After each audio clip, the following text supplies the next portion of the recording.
شروع اللہ کے نام سے جو بڑا مہربان اور نہایت رحم کرنے والا ہے۔ السلام علیکم ورحمۃ اللہ وبرکاتہ۔ حضرت ابو سعید خدری رضی اللہ تعالیٰ عنہ سے مروی ہے کہ رسول اللہ صلی اللہ علیہ وآلہ وسلم نے فرمایا، اس ذات کی قسم جس کے ہاتھ میں میری جان ہے، جو کوئی اہل بیت سے بغض رکھے گا اللہ تعالیٰ اسے آگ میں داخل کرے گا۔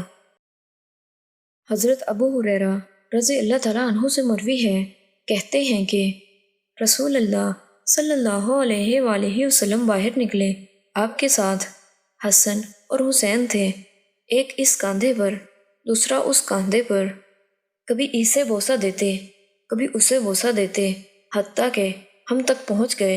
ایک آدمی نے آپ صلی اللہ علیہ وآلہ وسلم سے کہا، اے اللہ کے رسول صلی اللہ علیہ وآلہ وسلم، آپ ان سے محبت کرتے ہیں؟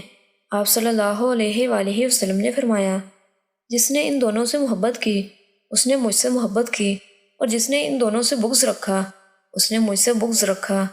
یہ السلسلہ الصحیحہ کی حدیث ہے جس کا حوالہ ساتھ موجود ہے۔ اللہ تعالیٰ سے دعا ہے کہ اللہ تعالیٰ ہمیں تمام اہل بیت سے محبت کرنے کی توفیق عطا فرمائے۔ آمین ثم آمین۔